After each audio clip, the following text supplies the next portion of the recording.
1941년 12월 7일 06-445 AM 오아우섬 오파나 포인트. 섬의 최북단 높은 지대의 공기는 차갑고 축축합니다. 거칠고 끈질긴 바람이 화산 능선을 가로질러 불며 임시로 지은 나무 오두막의 창틀을 덜컹거리게 합니다. 오두막 안의 유일한 빛은 오실로스코프의 녹색 불빛과 헐벗은 전구 하나뿐입니다. 새벽을 배경으로 외로운 심장 박동처럼 가솔린 발전기의 윙윙거리는 소리만이 유일한 소리입니다. 이곳은 오아후에 새로 설치된 6개의 실험 기지 중 하나인 오파나 포인트 레이더 기지입니다. 가장 눈에 띄는 특징인 거대한 SCR 5핀7식 레이더 안테나가 거대한 금속 침대 스프링처럼 밖에 서서 북쪽의 텅 빈 태평양을 향하고 있습니다. 오두막 안 조지 E. 엘리엇 주니어, 조지 E. 엘리엇 주니어, 일병은 지루합니다. 그는 5인치 스크린을 응시하며 중앙에서 가장자리로 거듭 펄럭이는 가느다란 녹색 선 스위프를 지켜보고 있습니다. 아무것도 없습니다. 텅 빈 바다의 전자정정이 신호인 그레스그나스 잡음뿐입니다. 엘리엇은 훈련병입니다. 이 초소에 배치된 것은 이번이 3번째이며 새로움은 이미 사라졌습니다. 그는 지쳤습니다. 그의 옆에는 교관인 조셉 L. 로카드, 이병이 앉아 있습니다. 로카드는 전문가입니다. 그는 이 새롭고 까다로운 기술의 기분 변화를 이해합니다. 그 역시 지쳤습니다. 오전 4시에 시작된 그들의 근무는 불과 15분 뒤인 오전 7시에 끝날 예정이었습니다. 아침 식사 트럭이 오기로 되어 있었습니다. 아침은 완전히 판에 박힌 듯 흘러갔습니다. 육군은 몇 주 동안 이 기지들을 운영하며 탐지 거리를 테스트하고 엘리엇 같은 병사들을 훈련시켰습니다. 하지만 이 시스템은 너무나 새롭고 검증되지 않았기에 하와이 방어에서의 역할이 아직 정의되지 않았습니다. 진정한 요새의 성벽이라기보다는 훈련 도구로 여겨졌습니다. 오전 7시 공식적인 근무 종료 시간이 되었지만 베이스 캠프에서 온 트럭은 도착하지 않았습니다. 로카드는 운명적인 결정을 내립니다. 그는 전력 소모가 많은 SCR-2280의 송신기를 끄고 기다릴 수도 있었습니다. 대신 그는 훈련병을 돌아봅니다. 엘리엇은 여전히 연습이 필요했습니다. 자네, 연습 좀 더 하게 장비 좀 더 켜둘 텐가? 로카드가 묻습니다. 스크린 보는 시간을 좀 더 갖는 게 좋을 거야. 엘리엇이 동의합니다. 발전기는 계속 윙윙거립니다. 거대한 침대 스프링 안테나는 계속 회전하며 텅 빈 하늘을 훑습니다. 2분 뒤인 오전 7시 2분, 조지 엘리엇이 몸을 기울입니다. 무언가 달랐습니다. 스크린에 잡음이 더 두꺼워졌습니다. 유령 같은 녹색 얼룩, 덩어리가 스크린 상단 가장자리에 나타났습니다. 기계 고장이 아니었습니다. 그것은 실체였습니다. 그가 조용한 목소리로 말합니다. 이리 와보세요. 이것 좀 보세요. 부대 일지에 몰두해 있던 로카드가 힐끗 쳐다봅니다. 그는 몸을 바로 세웠습니다. 이것은 잡음이 아니었습니다. 새 무리도 아니었습니다. 그것은 표적 플롯이었습니다. 그리고 거대했습니다. 베테랑인 로카드조차도 이런 것은 본 적이 없었습니다. 그는 재빨리 다이얼로 수치를 읽었습니다. 137마일, 방위 북쪽 3도. 두 병사는 기계를 점검했습니다. 보정은 되었는가? 그렇다. 송신기는 작동 중인가? 그렇다. 그들은 이후 3분 더 스크린을 지켜보았습니다. 얼룩은 형태를 유지하고 있었습니다. 그리고 그것은 오아후를 향해 접근하며 움직이고 있었습니다. 로카드가 머릿속을 빠르게 회전시키며 조작을 맡았습니다. 그는 보정값을 이용해 그 크기를 추정했습니다. 비행기 한 대가 아니었습니다. 일치대도 아니었습니다. 그것은 거대했습니다. 오실로스코프를 가득 메울 정도로 거대한 편대였습니다. 그는 50대 이상이라고 추정해 쟀는데 그 자신도 거의 믿기지 않는 터무니없는 숫자였습니다. 외딴 절벽 위 오두막에 홀로 남겨진 두 병사는 무엇이 다가오고 있는지 아는 유일한 2명의 미국인이었습니다. 07촌 오파나 포인트. 바람이 울부짖습니다. 이제 완전히 정신을 차린 로카드가 수치를 다시 확인합니다. 항적은 안정적이었습니다. 방위 3도, 거리 137마일. 그는 엘리엇을, 그 다음엔 벽에 걸린 야전 전업말을 쳐다보았습니다. 이것이 그들이 여기에 있는 이유였습니다. 이것이 바로 시험이었습니다. 그는 수화기를 들고 핸들을 돌려 남쪽으로 22마일 떨어진 포트 셰프터의 정보센터에 연결했습니다. 회선에서 잡음이 들리고 딸깍거리더니 목소리가 답했습니다. 전화 교환수인 조셉 맥도널드 이병이었습니다. 맥도널드는 이 전화에 어리둥절했습니다. 레이더망의 공식적인 운영 시간, 즉 훈련은 오전 7시에 종료되었습니다. 이 정보를 추적해야 할 작도병 플로터들은 짐을 싸고 있었습니다. 오아후의 거대한 지도인 주 작도판의 조명이 꺼지고 있었습니다. 여기는 오파나. 로카드가 당황하지 않고 전문가처럼 보이려 애쓰며 긴장된 목소리로 말했습니다. 스크린에 대규모 항적이 잡혔습니다. 대규모 비행편대 같습니다. 관제실이 문을 닫는 소리에 둘러싸인 맥도널드는 무엇을 해야 할지 몰랐습니다. 시스템은 사실상 오프라인 상태였습니다. 그는 시끄러운 방을 둘러보았습니다. 선임 관제사들은 이미 떠났습니다. 유일하게 남아있는 장교는 커밋 A. 타일러, 커밋 A. 타일러 중이었습니다. 타일러는 심지어 책임자가 될 예정도 아니었습니다. 그는 육군 항공대 전투기 조종사로 이 새로운 레이더 시스템이 무엇인지 배우기 위해 센터에 온 지 이틀째 되는 날 참관인 자격으로 단 한 번의 근무 교대에 배정되었을 뿐이었습니다. 그는 레이더 요격에 대한 특별한 훈련을 받지 않았습니다. 맥도널드가 그를 돌아보며 말했습니다. 중위님, 오파나에서 대규모 항적을 보고합니다. 어떻게 할까요? 타일러는 방해받은 것에 약간 짜증이 난 채로 전화를 받았습니다. 반대편에서 몇 시간 동안 이 특정 기계를 응시해온 로카드 이병이 보고했습니다. 중위님, 항적이 잡혔습니다. 137마일 밖 북쪽 3도입니다. 이건 제가 본 것 중 가장 큰 항적입니다. 항공기 편대 전체가 움직이는 것 같습니다. 타일러는 들었습니다. 그는 침착했습니다. 그는 텅 빈 거대한 지도판을 바라보았습니다. 그는 외딴 언덕 위의 두 병사가 모르는 사실을 알고 있었습니다. 그는 캘리포니아 해밀턴 필드에서 B-17 플라잉 포트리스 폭격기 편대가 오늘 아침 도착할 예정이라는 것을 알고 있었습니다.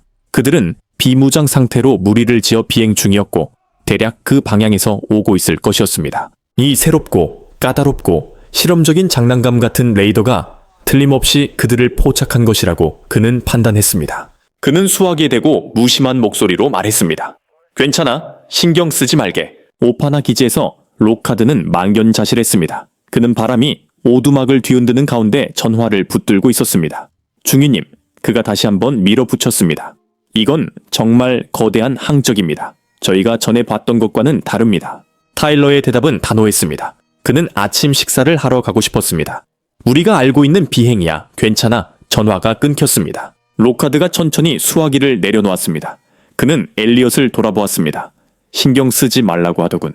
두 사람은 사병이었습니다. 그들은 장교에게 보고했습니다. 그들은 명령을 받았습니다. 그들이 더 할 수 있는 일은 아무것도 없었습니다. 하지만 그들은 기계를 끄지 않았습니다. 끌 수가 없었습니다. 그들은 마치 뱀이 다가오는 것을 지켜보는 것처럼 매료되었습니다. 스크린의 항적은 사라지지 않았습니다. 방향을 바꾸지도 않았습니다. 그것은 접근하며 커지고 있었고 녹색 얼룩은 더욱 밝고 선명해졌습니다.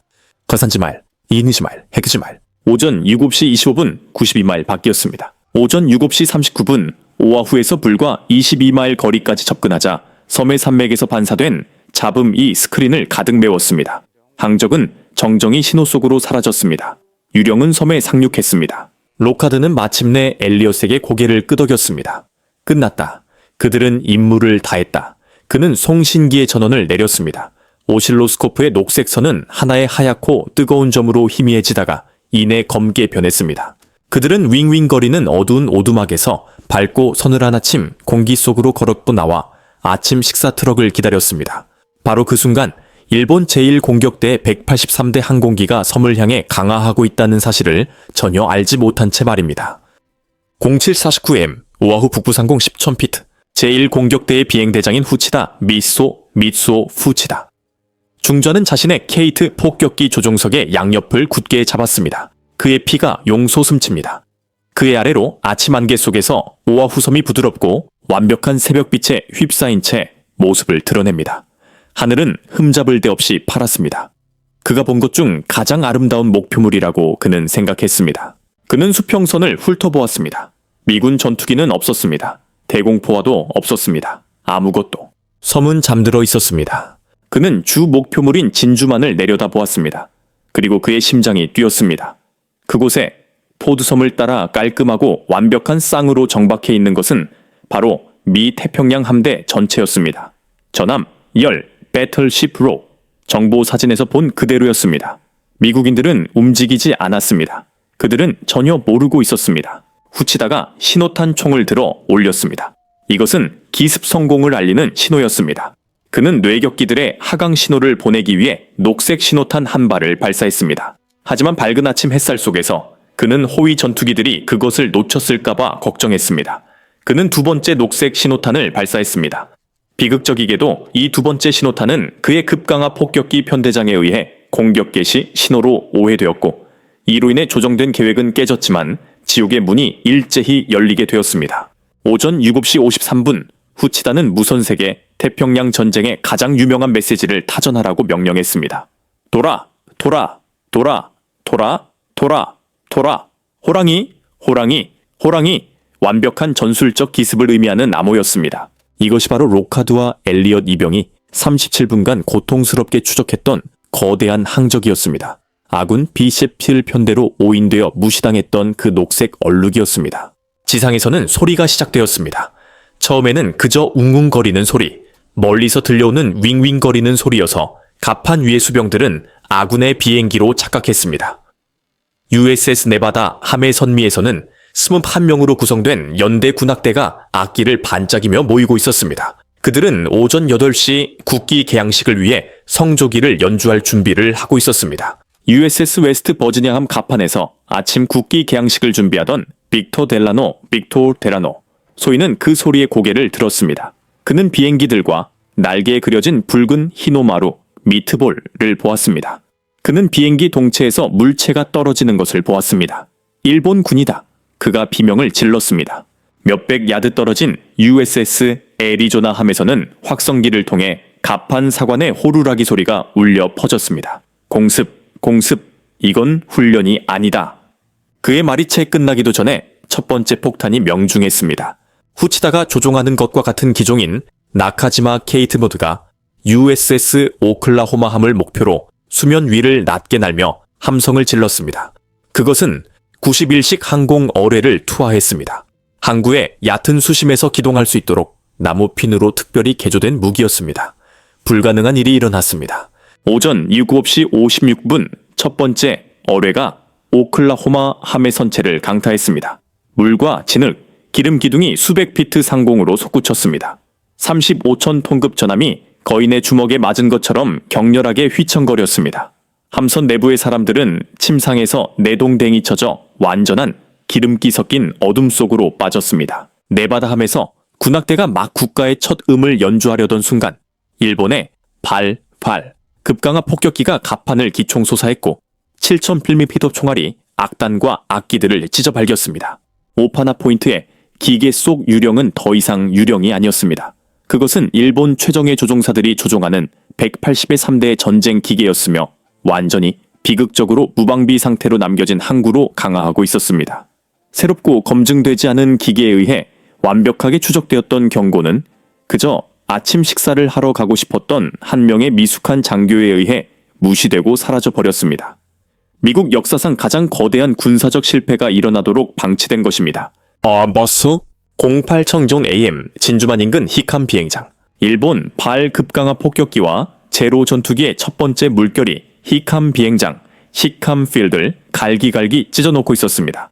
활주로에 깔끔하게 정렬된 B-17과 B-8 폭격기들이 하나씩 폭발하고 있었습니다. 거대한 3층 콘크리트 건물인 주막사가 폭탄에 맞아 잠자고 있거나 멍한 채 연병장으로 뛰쳐나오던 병사들이 사망했습니다. 소리는 폭발음, 기관총 소리, 급강하하는 항공기의 날카로운 비명이 끊임없이 이어지는 귀청이 터질 듯한 굉음이었습니다.